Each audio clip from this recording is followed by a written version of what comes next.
उन्नति, रोजगार, विकास बढ़ावा देने के लिए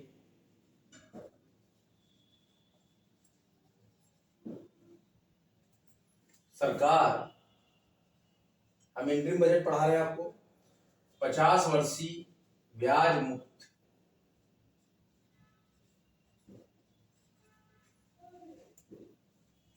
ऋण के साथ कितने करोड़ रुपए का, पूरे क्वेश्चन में आपको पढ़ाऊंगा,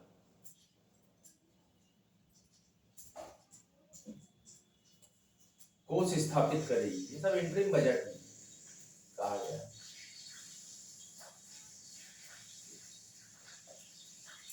आर्थिक उन्नति, रोजगार, विकास को बढ़ावा देने के लिए सरकार 50 वर्षीय ब्याज मुक्त ऋण के साथ कितने करोड़ रुपए का कोष स्थापित करेगी। इंटरिम बजट 2024-25 में 1 लाख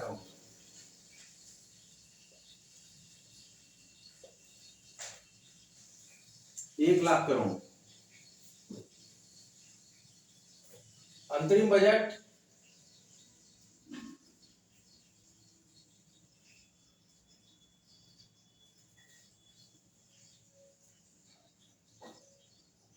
कितने समान रेल डिब्बे, रेलगाड़ी के डिब्बे होते हैं बच्चों, कितने समान रेल डिब्बों को वंदे भारत मानकों के अनुरूप, मतलब जैसा वंदे भारत में डब्बे हैं उसी के अनुरूप बनाया जाएगा, बदला जाएगा। अंतरिम बजट के अनुसार अगर हम देखें तो कितने, अंतरिम बजट के अनुसार अगर हम देखें तो कितने रेल डब्बों को वंदे भारत मानकों के अनुरूप बदला जाएगा। 40,000 डब्बों। ये सब इंटरिम बजट में हम पढ़ रहे हैं। Current affairs 2024-25, interim budget 2024-25. Perform the lectures for UPPCS Pre, MPPCS Pre and Haryana Civil Judge Junior Division examination which will held on 3rd of March 2024. अंतरिम बजट में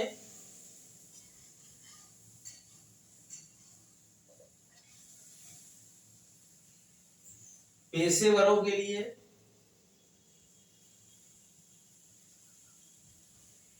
अंतरिम बजट में पेशेवरों के लिए नई अनुमानित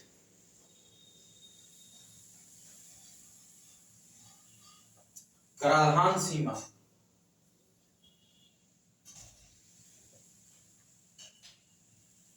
क्या रखी है।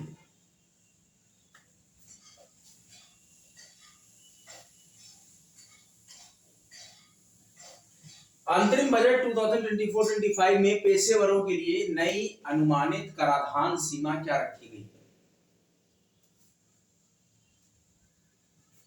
75 लाख, 75 लाख। अंतरिम बजट में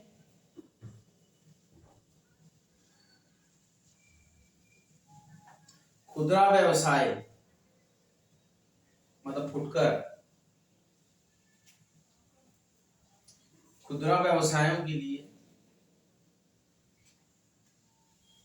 बढ़ी हुई अनुमानित कराधान सीमा, अनुमानित कराधान सीमा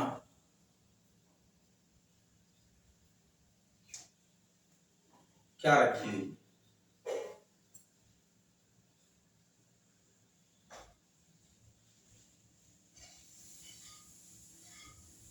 $3 करोड़। कितना रुपया बच्चों? 3 करोड़।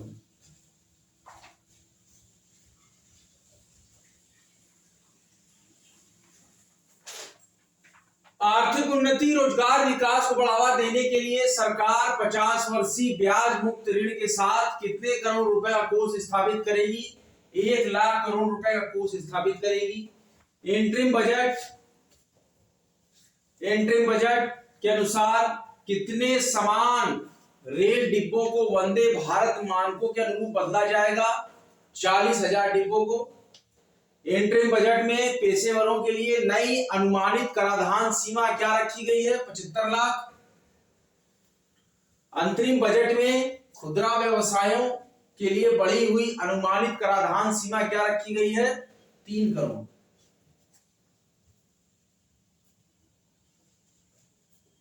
कितनी मंडियों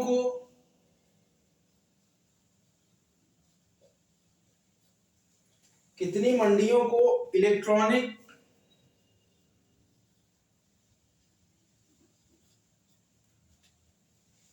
नेशनल एग्रीकल्चर मार्केट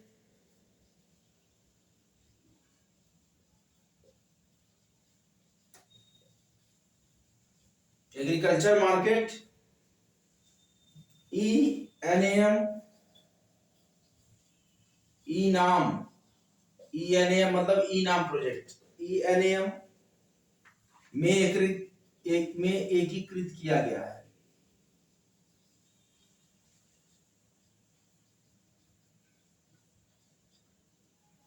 कितनी मंडियों को electronic national agriculture market ENAM में एकीकृत किया गया है? 1361 मंडियों को।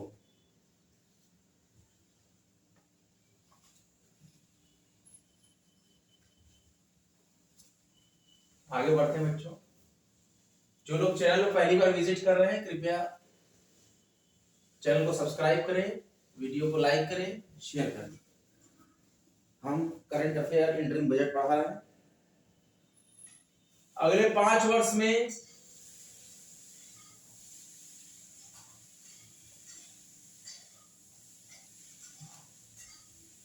पीएम आवास योजना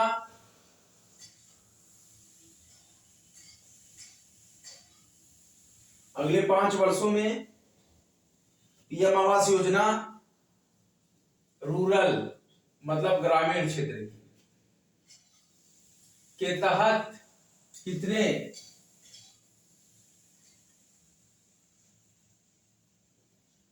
और मकान बनाए जाने का?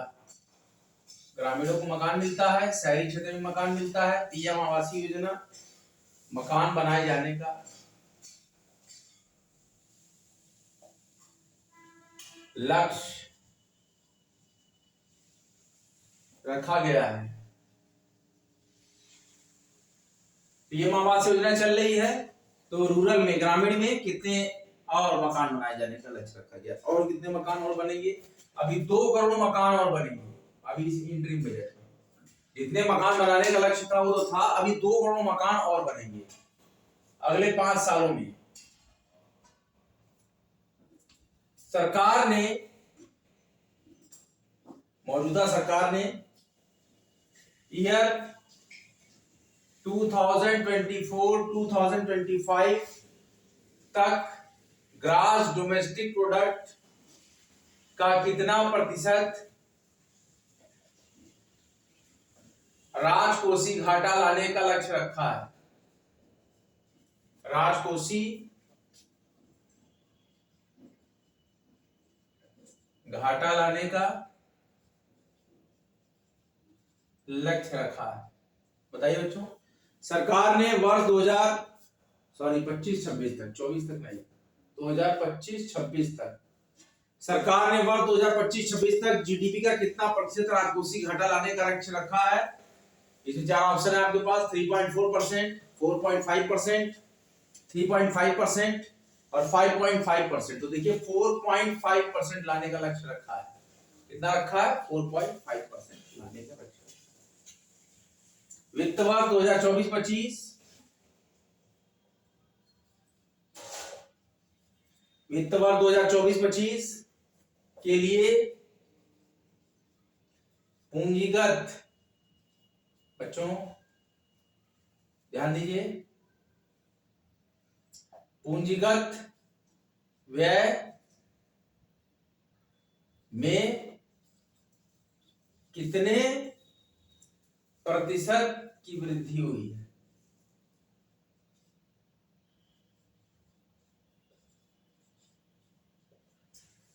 वित्त वर्ष 2024-25 के लिए पूंजीगत व्यय में कितने प्रतिशत की वृद्धि हुई है? 11.1%। कितनी? 11.1%। याद रखिएगा ऐसा फिगर, याद रखिएगा ऐसा फिगर्स को। सर्वाइकल कैंसर के निवारण के लिए देखिए पहली बार ये हुआ। सर्वाइकल कैंसर के भारत में बहुत तेजी से फैल रहा है। सर्वाइकल कैंसर निवारण के लिए मतलब गले के पास है सर्वाइकल में ऐसे दर्द होगा और ये चीजें क्या है, सड़ने लगेगी, ये सर्वाइकल कैंसर है। सर्वाइकल कैंसर के निवारण के लिए सरकार किस आयु वर्ग के एज ग्रुप क्या है, तो किस आयु वर्ग के बालिकाओं को टीकाकरण, बालिकाओं को बहुत तेज संस्कार बढ़ता जा रहा है तो इसके भी टीका आ गए। जन्म के बाद ही टीकाकरण का इसका भी प्रोग्राम के लिए प्रोत्साहित करेगी।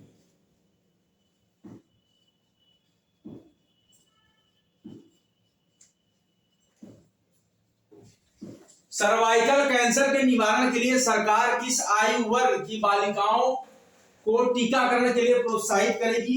सर्वाइकल कैंसर का बहुत ही ज्यादा प्रकोप भारत में बढ़ता जा रहा है तो 9 से 14 वर्ष की जो बालिकाएं हैं इनको टीकाकरण के लिए प्रोत्साहित करेगी गवर्नमेंट कि सर्वाइकल कैंसर के निवारण के लिए सरकार किस आयु वर्ग की बालिकाओं को टीकाकरण के लिए प्रोत्साहित करेगी। तो 9 साल से लेकर 14 साल तक की बालिकाओं को गवर्नमेंट सर्वाइकल कैंसर के निवारण के लिए बालिकाओं को टीकाकरण के लिए प्रोत्साहित करेगी।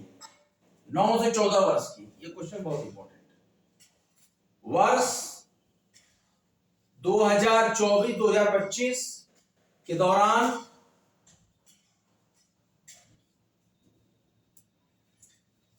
फॉरेन डायरेक्ट इन्वेस्टमेंट एफडीआई का अंत प्रवाह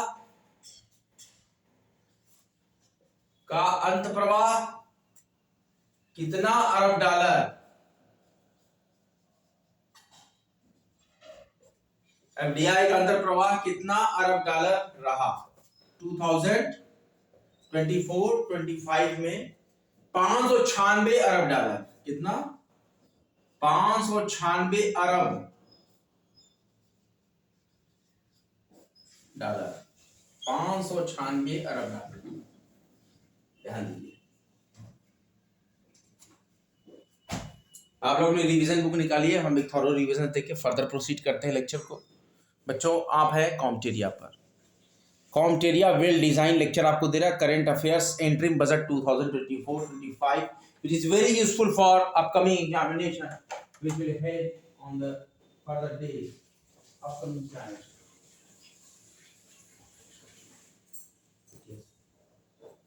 Now we have performed the lectures for the current affairs of interim budget 2024-25. What do you mean by interim budget? I have earlier discussed that interim budget is a budget कि जब हमारी सरकारें एक साल का समय न बचा हो सरकार के पास और वो एक बजट पास करना चाहती हो ताकि हमारा कार्य सुचारू रूप से देश में चलता रहे, तो ऐसे ही अंतिम समय के बजट को हम बोलते हैं इंटरिम बजट, अंतरिम बजट। अंतरिम बजट 2024-25 अगले 5 वर्ष में पीएम आवास योजना रूरल के तहत कितने और मकान बनाए जाने का लक्ष्य रखा गया है?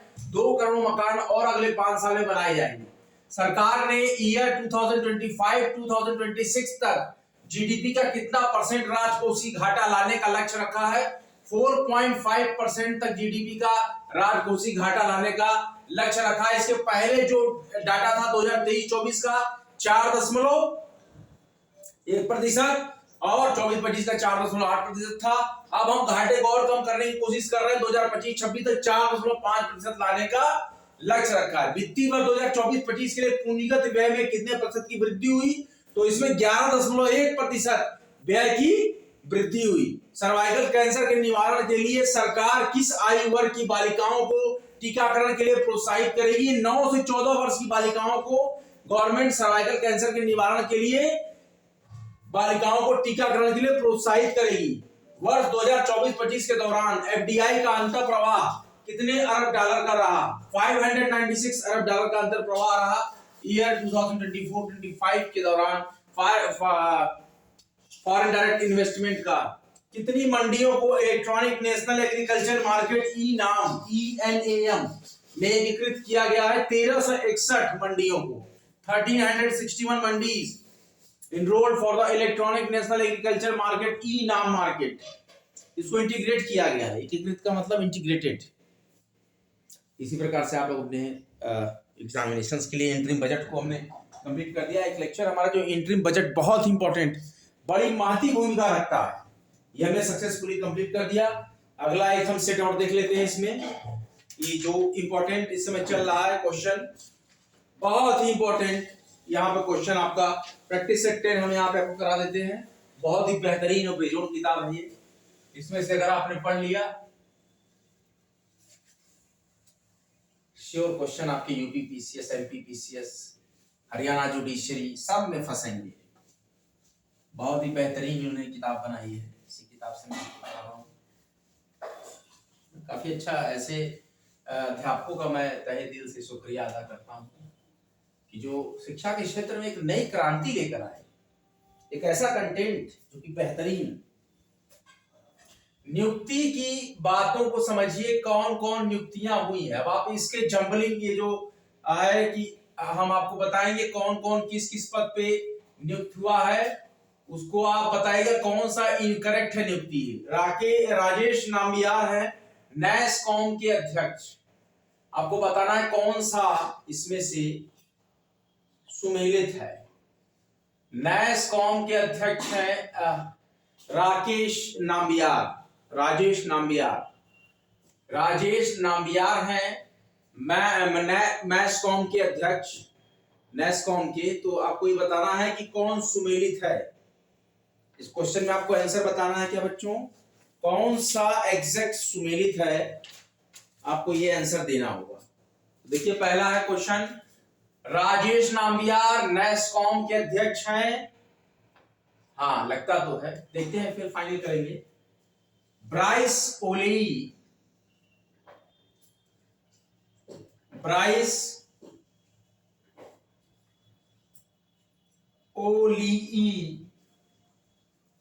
गएमा, ब्राइस ओलीई गएमा गैबान के राष्ट्रपति। हाँ ये है गैबान एक कंट्री है वर्ल्ड में, राष्ट्रपति। सातो किलमैन, नाम को ध्यान से सुनिएगा। सातो किलमैन क्या है? वानुआतु देश के प्रधानमंत्री हैं। वानुअतु देश है एक, यहां के पीएम है सातो किलमैन। जया वर्मा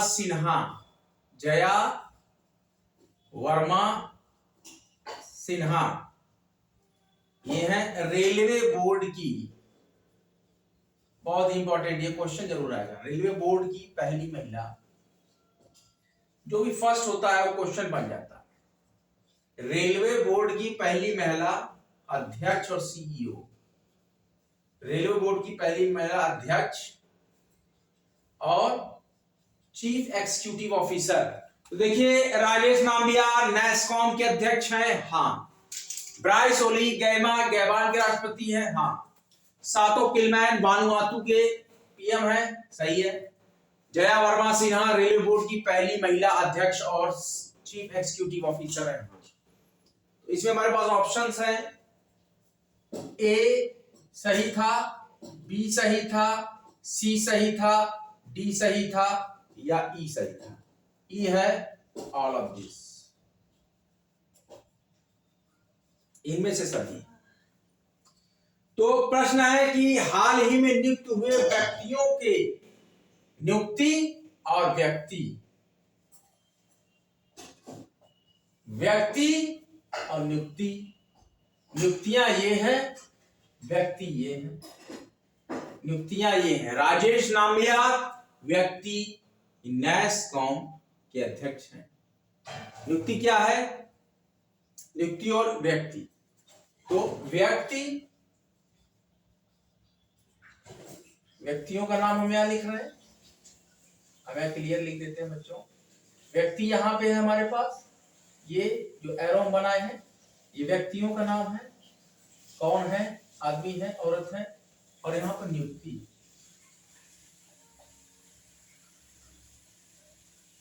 नियुक्ति किसकी हुई है, किस पद पर हुई है, तो ये बच्चों आपके लिए ध्यान दीजिए बच्चों। ये अब देखिए व्यक्ति और नियुक्ति, व्यक्ति है हमारे पास राजेश नाम्बियार, नियुक्ति क्या है इनकी, नैस्कॉम के प्रेसिडेंट है। हाँ, अगले व्यक्ति है ब्राइस ओलीई गैमा, क्या ये गैबान के राष्ट्रपति हैं। हाँ, व्यक्ति हमारे पास है सातो किलमैन और इनकी नियुक्ति है वानुअतु देश के प्राइम मिनिस्टर। हाँ, फिर हमारे पास व्यक्ति हैं जया वर्मा सिन्हा, तो क्या ये रेलवे बोर्ड की पहली महिला अध्यक्ष और सीईओ हैं। हाँ, all of this are correct.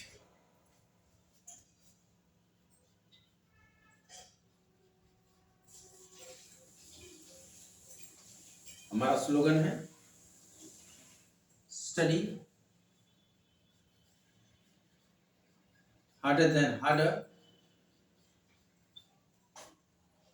and achieve your goal। हम कहते हैं study harder than harder and achieve your goal. हमारी महत्वपूर्ण टैगलाइन है स्टडी सिलेक्शन, वहीं तक हम है भी आपके साथ, सिलेक्शन तक आप हैं हमारे और आपके अपने वाईटी प्लेटफॉर्म, पढ़ते रहिए, आगे बढ़ते रहिए। कौन कौन है, राजेश नाम्बियार नैस्कॉम के अध्यक्ष, ब्राइस ओली गैमा गैबान के राष्ट्रपति, सातो किलमैन वानुअतु देश के PM, Jaya Verma Sinha railway board की पहली महिला अध्यक्ष और सीईओ, ये सारे के सारे करेक्ट हैं। इसमें से एक क्वेश्चन आएगा यार, जो भी बच्चे हरियाणा सिविल जज जूनियर डिवीजन एग्जामिनेशंस के लिए तैयारी कर रहे हैं उनके लिए हमने यहाँ से 3 से 4 करेंट अफेयर्स क्रैश लेक्चर्स दिए। आप सभी लोग का बहुत बहुत धन्यवाद कि आप लोगों ने इस लेक्चर्स को देखा। हम इंटरिम बजट 2024-25 को सक्सेसफुली कंप्लीट करा चुके हैं और भी जो लेक्चर्स हो सकेंगे हम देंगे, और हम बराबर यहाँ पर यूपीजी के एमपी जनजाति विरासत लोक संस्कृति लोक सभ्यता को यहाँ पर डिटेल करते रहेंगे, बताते रहेंगे और आपके हमेशा कंधे से कंधा मिलाकर आते रहेंगे। पढ़ते रहिए, आगे बढ़ते रहिए। फ्री एजुकेशन वर्ल्ड वाइड का यह चैनल आपको इंडियन पॉलिटी कॉन्स्टिट्यूशन के साथ ही साथ कई विषयों पर करंट अफेयर्स के बड़े ही मजेदार और रोचक लेक्चर्स देता है। आज का लेक्चर यहीं तक। वीडियो को भारी मात्रा में लाइक करें, शेयर करें, कॉम मीडिया को सब्सक्राइब करें। जय हिंद, जय भारत। आप सभी लोग के सफल और सुगम भविष्य की हम कामना करते हैं स्टडी सिलेक्शन तक।